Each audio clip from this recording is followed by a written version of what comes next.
नमस्कार, मैं रचना शर्मा। चढ़ती कला डैम टीवी देख रहे सभी दर्शकों का स्वागत करती हूं। आप देख रहे हैं हिंदी के समाचार। समाचारों की शुरुआत से पहले एक नजर आज की मुख्य सुर्खियों पर।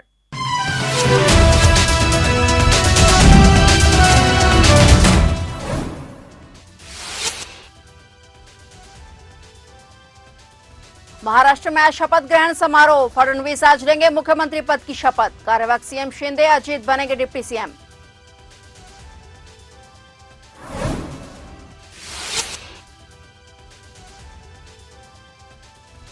पंजाब के किसानों का आज दिल्ली कूच। बॉर्डर पर बड़ी हलचल। धारा 144 लागू। आर पार की लड़ाई को तैयार किसान।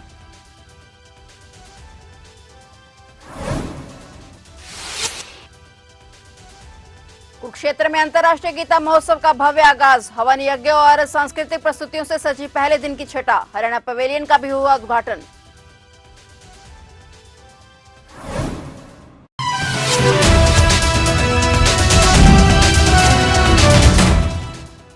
और अब समाचार विस्तार से।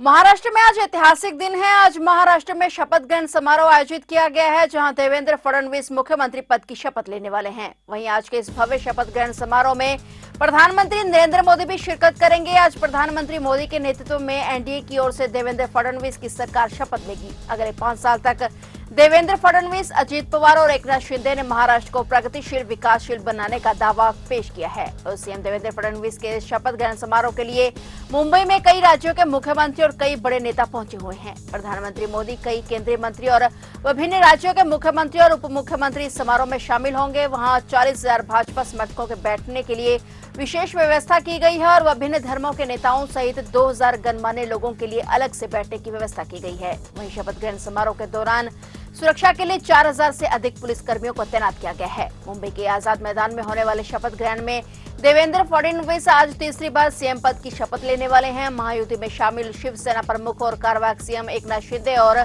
एनसीपी अध्यक्ष अजीत पवार डिप्टी सीएम पद की शपथ लेंगे।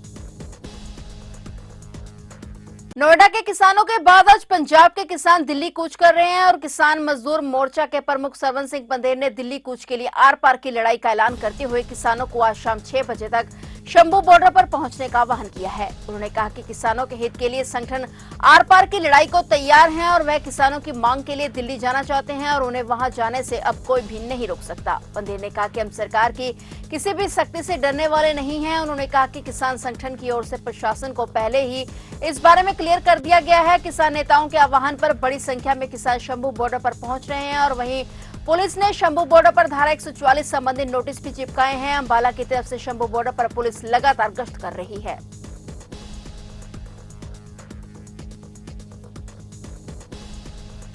श्रोमणी अकाली दल के पूर्व प्रधान सुखबीर सिंह बादल आज तख्त श्री केसगढ़ साहिब में सेवा करने पहुंचे। आज से 2 दिन तक तख्त श्री केसगढ़ साहिब में सुखबीर बादल सेवा करेंगे। सुखबीर को श्री अकाल तख्त साहिब की तरफ से धार्मिक सजा सुनाई गई है। बुधवार को श्री हरमंदिर साहिब में सेवा के दौरान सुखबीर पर आतंकी हमले का प्रयास हुआ था, जिसे देखते हुए श्री आनंदपुर साहिब में सुरक्षा काफी कड़ी कर दी गई और यहाँ लगभग 400 पुलिसकर्मियों और एसजीपीसी की टास्क फोर्स तैनात है।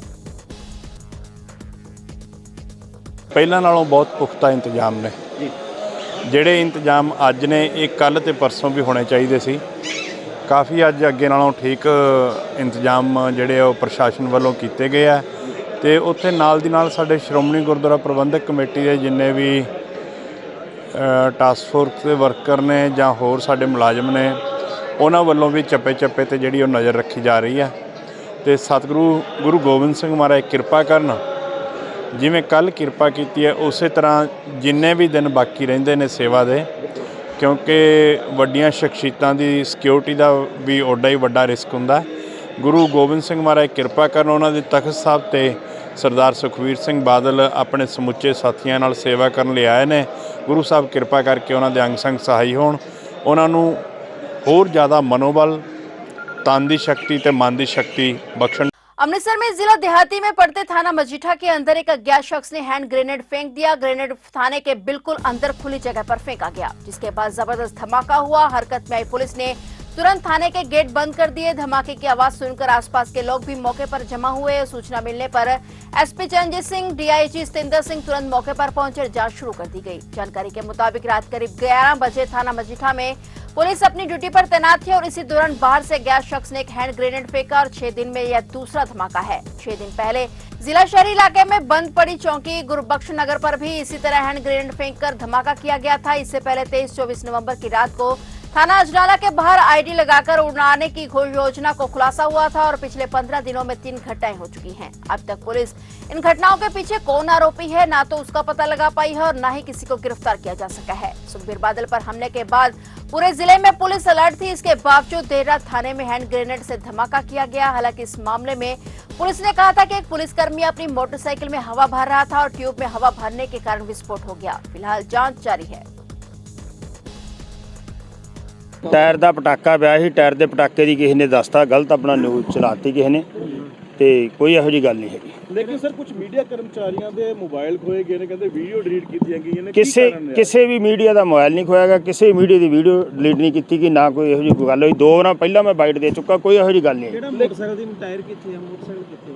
ਮੋਟਰਸਾਈਕਲ ਆਪਣਾ ਜਿਹੜਾ ਮੁਲਾਜ਼ਮ ਆਪਣਾ ਟਾਇਰ ਨਾਲ ਹਵਾ ਭਰਦਾ ਸੀ, ਜਿਵੇਂ ਅੱਜਕੱਲ ਮੁਲਾਜ਼ਮਾਂ ਨੇ ਪੰਪ ਰੱਖੇ, ਉਹ ਟਾਇਰ ਫਟ ਗਿਆ, ਉਹ ਟਾਇਰ ਆਪਣਾ ਮੋਟਰਸਾਈਕਲ ਲੈ ਗਿਆ। ਸਰ ਹੁਣੇ ਵੀ ਅਸੀਂ ਮੌਜੂਦ ਸੀਗੇ ਕਿ ਗੈਸ ਦੀ ਬੜੀ ਸਮੈਲ ਆ ਰਹੀ ਸੀਗੀ, ਸਿਲੰਡਰ ਦੀ ਗੈਸ ਦੀ ਬੜੀ ਸਮੈਲ ਹੈ, ਕੀ ਕਾਰਨ ਕੀ ਸੀਗਾ? ਸਿਲੰਡਰ ਤਾਂ ਅੱਜਕੱਲ ਆਪਣਾ ਜਿਵੇਂ ਉਹ ਮੰਨ ਲਓ ਕੋਈ ਲਾਂਗਰੀ ਖੁੱਲਾ ਛੱਡ ਜਾਂਦਾ ਤੇ ਕਿਸੇ ਸਿਲੰਡਰ ਦੀ ਉਹ ਸਮੈਲ, ਸਾਨੂੰ ਤਾਂ ਕੋਈ ਸਮੈਲ ਆਈ ਨਹੀਂ ਖੜਿਆਂ ਨੂੰ ਅੰਦਰ। ਮੁਲਾਜ਼ਮ ਦਾ ਪਤਾ ਲੱਗਾ ਕੌਣ ਹੈ?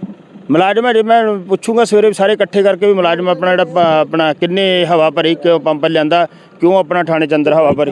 बाइक कहाँ छुपा दी गई? बाइक क्यों नहीं दिख रही है अभी आसपास? बाइक अपना क्यों नहीं, बाइक का कि मोटरसाइकिल अपना मुलाजिम ले गया आपदा। कितनी देर मिलेगी अभी जहाँ पे जितने आई विटनेस, एक सेकंड डिसिप्लिन प्लीज, ये जहाँ पे जितने आई विटनेस हैं जो पड़ोसी हैं वो बता रहे हैं कि तकरीबन 2 किलोमीटर तक जो है वो आवाज़ सुनाई दी है। तो इतनी तेज तो देखो तुसी मीडिया कह रहे आवाज़ अपना एडी दूर तक, ये इत्थे किसी भी आंढ गुआंढ शहर दे विच कोई नहीं कह रहे। नहीं सर, गलत गल। बाइक कहाँ गायब हो गई? वो जो बाइक थी वो कहाँ गायब है? डीएसपी साहब ये बताइए कि बाइक कहाँ गायब हो गई? वो अगर बाइक में ब्लास्ट, ओ यार ਇਹੋ ਜਿਹੀ ਕੋਈ ਗੱਲ ਹੀ ਨਹੀਂ ਹੋਈ। ਬਾਈਕ ਕਿੱਥੇ ਗਵਾ ਨਹੀਂ, ਬਾਈਕ ਜਿਹੜੀ ਬਾਈਕ ਲੈ ਗਿਆ ਹੈ ਕਿਵੇਂ? ਥਾਣਾ ਸਾਡਾ ਸਿਕਿਉਰਿਟੀ ਪਰਮਿਟ, ਮੈਂ ਤਾਂ ਉਹਨੂੰ ਗੇਟ ਤੇ ਉੱਥੇ ਖੜ ਕੇ ਨਿਊਜ਼ ਦਿੱਤੀ, ਕੋਈ ਗੱਲ ਥੋੜਾ ਹੈਗੀ। सेंट्रल जेल श्रीनगर में बंद आतंकी अपने बंधनकारों के जरिए जेल से नेटवर्क चला रहे थे। सीमा पार बैठे आतंकियों के निर्देश पर जम्मू कश्मीर में हमलों की साजिश रची जा रही थी। जम्मू कश्मीर पुलिस की काउंटर इंटेलिजेंस कश्मीर विंग और राज्य जांच एजेंसी ने मामले की जांच के लिए सेंट्रल जेल में दबिश दी। सुबह की गई कार्रवाई में जेल के अंदर बैरकों और ब्लॉकों में मोबाइल फोन, सिम कार्ड और अन्य कई डिजिटल उपकरण बरामद किए गए हैं। जेल परिसर में तकनीकी हस्तक्षेपों का पता लगाने के लिए छापे मारे गए। 2023 में दर्ज एक मामले में विशेष न्यायाधीश श्रीनगर की अदालत से जारी वारंट के अनुसार जेल की तलाशी ली गई। जांच में सामने आया कि जेल में बंद आतंकी और पाकिस्तान में बैठे उनके आकाओं के बीच संवाद कराने के लिए मददगारों के जरिए मोबाइल फोन और अन्य डिजिटल उपकरण पहुंचाए जा रहे हैं। सीमा पार से आतंकी संगठनों के आका जेल में बंद आतंकियों से संपर्क में थे। इसके जरिए वे कश्मीर घाटी में सक्रिय आतंकियों को हमले करने के निर्देश देते थे। जेल में मोबाइल का दुरुपयोग करके आतंकवाद का समर्थन और बढ़ावा देने वाले आतंकी मददगारों की पहचान कर उनके खिलाफ कार्रवाई की जा रही है।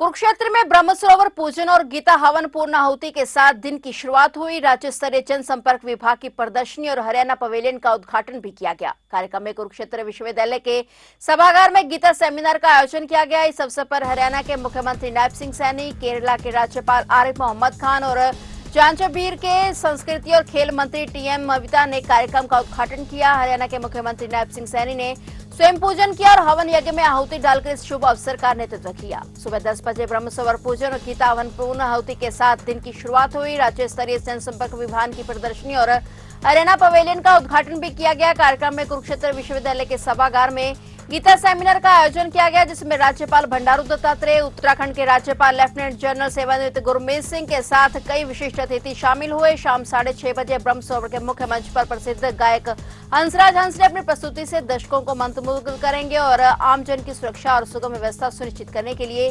ब्रह्मसरोवर के आसपास वाहनों के प्रवेश पर प्रतिबंध लगाया गया है। पुलिस ने चुपचाप सुरक्षा का सख्त इंतजाम किया हुआ है, जिससे कार्यक्रम बिना किसी अवरोध के सफलतापूर्वक संपन्न हो सके। दिल्ली के नेपसराय इलाके में हुए सनसनीखेज हत्याकांड में एक चौंकाने वाला खुलासा हुआ है। जिस बेटे ने अपने माता पिता और बहन के मर्डर की सूचना पुलिस को दी थी, उसी ने ही इस घिनौनी वारदात को अंजाम दिया था। आर्मी रिटायर्ड राजेश कुमार, उनकी पत्नी कोमल और बेटी के शव उनके घर में खून से लथपथ मिले। तीनों को चाकू से गोदकर हत्या की गई थी। पुलिस की जांच में पता चला कि आरोपी 20 वर्षीय अर्जुन, उसने प्रॉपर्टी विवाद और परिवार के साथ खटास भरे रिश्तों के कारण यह घिनौना अपराध किया। अर्जुन ने अपने पिता से नाराज होकर यह कदम उठाया क्योंकि पिता अपनी प्रॉपर्टी बहन के नाम करने वाले थे। पुलिस ने मौके पर पहुंचकर फोरेंसिक टीम और क्राइम ब्रांच को जांच के लिए बुलाया तो घर में चोरी या लूट के कोई सबूत नहीं मिले। पूछताछ के दौरान अर्जुन के बयान विरोधाभासी पाए गए। गहन जांच और सख्त पूछताछ से अर्जुन ने अपना गुनाह कबूल कर लिया। उसने बताया कि परिवार के साथ तनावपूर्ण रिश्तों और पिता द्वारा बार-बार डांटे जाने के कारण उसने यह अपराध किया है। पिता के अनुसार अर्जुन अपने पिता से नाराज था, जो अक्सर उसकी पढ़ाई और दिनचर्या को लेकर उसे फटकारते थे। अर्जुन को यह भी बुरा सा लगा था कि उसके माता पिता उसकी बहन को ज्यादा पसंद करते थे, जिसके तहत 4 दिसंबर को अपने माता पिता की शादी की सालगिरह के दिन ही अर्जुन ने परिवार के सो जाने के बाद घर में रखे चाकू से तीनों की हत्या कर दी। इसके बाद उसने सुबह सैर पर जाने का नाटक किया ताकि खुद को निर्दोष साबित कर सके। अर्जुन को पुलिस हिरासत में ले लिया गया है और मामले की गहन जांच जारी है। पुलिस अर्जुन के मानसिक स्वास्थ्य और हत्या की योजना के पीछे की और वजह की जांच पड़ताल कर रही है। दिल्ली विधानसभा अध्यक्ष और आप विधायक रामनिवास गोयल ने चुनावी राजनीति से संन्यास की घोषणा कर दी है। उन्होंने आम आदमी पार्टी के राष्ट्रीय संयोजक अरविंद केजरीवाल को पत्र लिखकर कहा कि वह अब अपनी उम्र के कारण चुनावी राजनीति से दूर रहना चाहते हैं। हालांकि वह पार्टी के कार्यों में आगे भी सहभागिता जारी रखना चाहते हैं। रामनिवास गोयल का राजनीतिक सफर लंबे समय से चल रहा है। उन्होंने 1993 में बीजेपी के टिकट पर शहादरा सीट से विधायक के रूप में अपने राजनीतिक करियर की शुरुआत की थी। जब आम आदमी पार्टी का गठन हुआ तब उन्होंने पार्टी में शामिल होने का निर्णय लिया। तब से लेकर अब तक गोयल ने पिछले 2 चुनावों में लगातार जीत हासिल की और अंततः विधानसभा के स्पीकर बन गए। वहीं अरविंद केजरीवाल ने उनके पत्र के जवाब में लिखा कि रामनिवास गोयल का चुनावी राजनीति से अलविदा हो लेना हम सभी के लिए एक भावुक क्षण है। उनके मार्गदर्शन ने वर्षों तक हमें सदन के भीतर और बाहर सही दिशा दिखाई। हम उनके इस निर्णय का सम्मान करते हैं।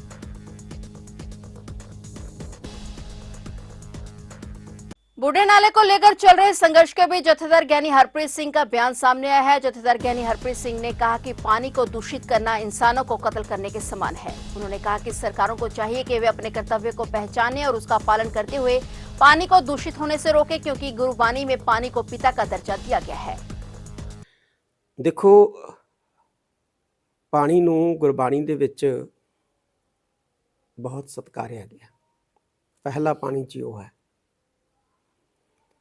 पानी जिंदगी है और जिंदगी च पानी है। पानी जिंदगी का आधार है। तो जे असी पानी नूं दूषित कर देंगे या दूषित करने वाले पासे तुरांगे तो मैं समझदा ये इंसानों का कतल नहीं बल्कि इंसानियत का भी कतल है। सरकारां दा फर्ज बनता है कि जिहड़े लोग पानी नूं गंदला करके मनुखी जिंदगियां नाल खिलवाड़ करते हैं उन्हां ते तां कतल के मुकदमे होने चाहिए। पानी नूं साफ रखने की जिम्मेवारी जिहड़ी है वो सरकारां दी है। सरकारां नूं निभाउणी चाहिदी है और हैरानी की गल है कि जिहड़ी जिम्मेवारी सरकारां नूं निभाउणी चाहिदी है वो जिम्मेवारी जिहड़ी है वो पब्लिक निभा रही है ਜਾਂ निभाउण दा यतन कर रही है और तशद्दद भी सह रही है। इस करके सरकारां अपना फर्ज पछाणन। सतलुज का पानी केवल पंजाब ही नहीं, हुण तां हरियाणा भी पींदा है, राजस्थान भी पींदा है।